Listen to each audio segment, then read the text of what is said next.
Welcome to Cortburg Speaks Retirement, an audio podcast about investing in the stock market, financial planning, money management, and retirement planning. Each Wednesday, we help investors at all stages of life learn how to potentially grow and preserve their money from first job through retirement. Now here's your host, Miguel Gonzalez. Good morning and welcome to the Cortburg Speaks Retirement audio podcast. On this week's audio podcast, I discuss how to start teaching children about handling money wisely.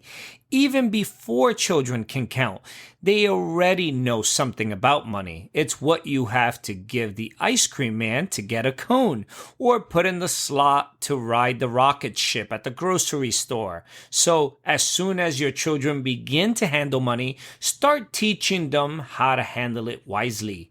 One is making allowances. Number one, giving children allowances is a good way to begin teaching them how to save money and budget for the things they want. How much should you give them? Depends in part on what you expect them to buy with it and how much you want them to save. Some parents expect children to earn their allowance by doing household chores, while others attach no strings to the purse and expect children to pitch in simply because they live in the household. A compromise might be a good way to give children small allowances coupled with opportunities to earn extra money by doing chores that fall outside their normal household responsibilities. When it comes to giving children allowances, you want to set parameters. Discuss with your children what they may use the money for and how much should be saved.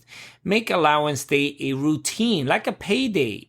Give the same amount on the same day each week, and consider raises for children who manage money well.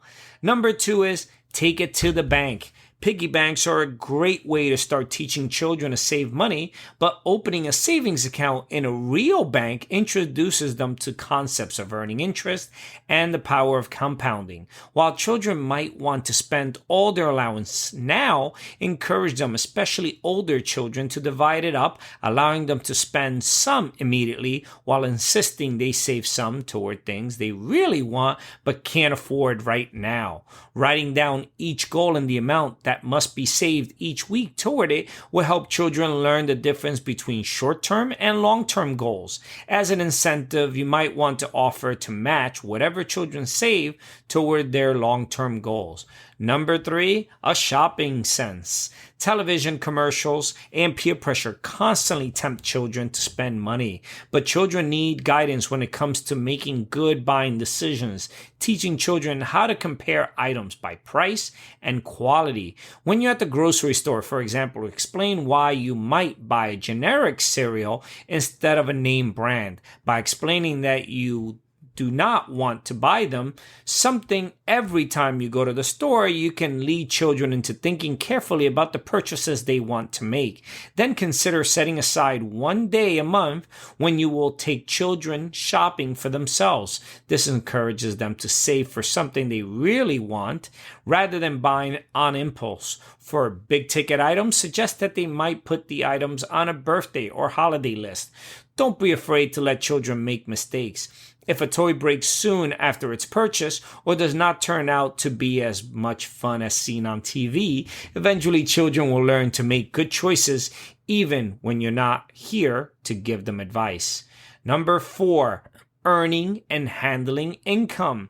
Older children, especially teenagers, may earn income from part-time jobs after school or on weekends, particularly if this money supplements any allowance you give them.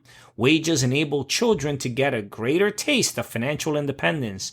Earned income from part-time jobs might be subject to withholdings for FICA and federal and or state income taxes. Show your children how this takes a bite out of their paychecks and reduces the amount they have left over for their own use. And number five, creating a budget. With greater financial independence should come greater fiscal responsibility. Older children may have more expenses, and their extra income can be used to cover at least some of those expenses. To ensure that they will have enough to make ends meet, help them prepare a budget. To develop a balanced budget, children should first list all their income. Next, they should list routine expenses such as pizza with friends, money for movies, and for older children, gas for the car. Do not include things you pay for. Finally, subtract the expenses from the income. They will then be in the black, so you can encourage further saving or contributions to their favorite charity. If the results show that your children will be in the red, however, you'll need to come up with a plan to address the shortfall. To help children learn about budgeting, you want to devise a plan for keeping track of what's spent.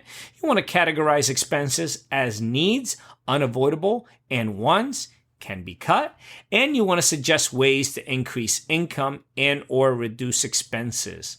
But the future is now. Teenagers should be ready to focus on saving for larger goals.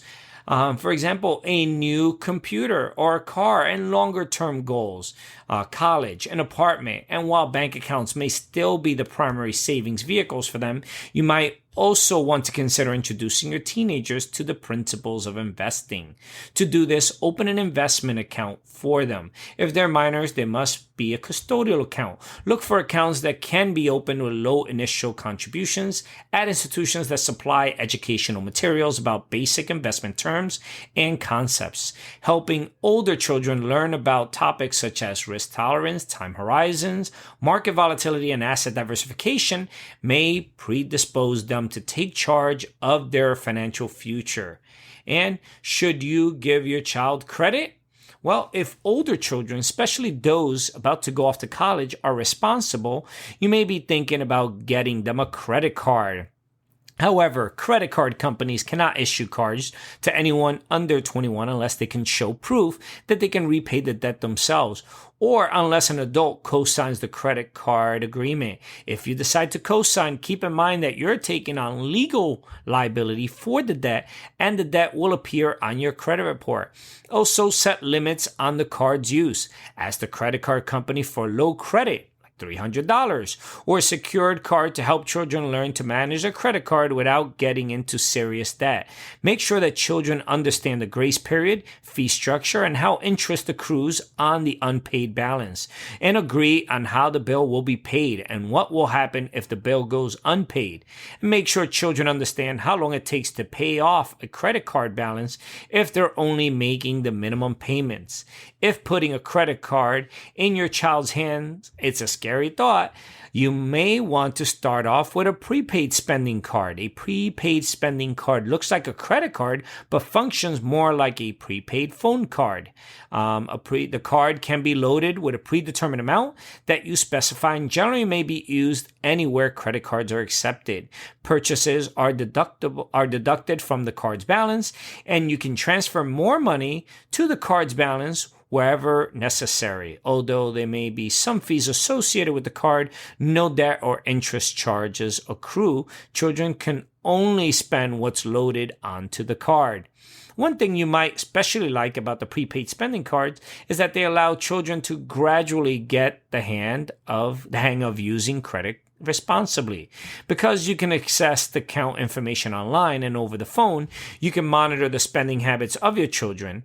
If need be, you can then sit down with them and discuss their spending behavior and money management skills.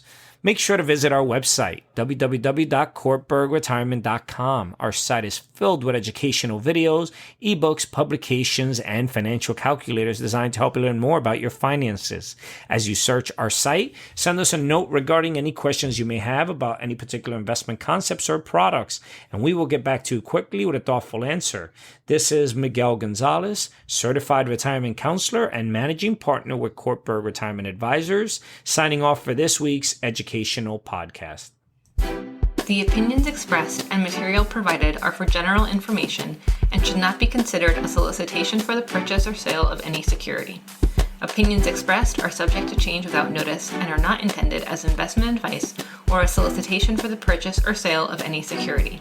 Please consult your financial professional before making any investment decision. Securities offered through LPL Financial. Member FINRA SIPC. Investment advice offered through Private Advisor Group, LLC, a registered investment advisor. Private Advisor Group LLC and Cortburg Retirement Advisors Inc. are separate entities from LPL Financial. Investing involves risk, including possible loss of principal.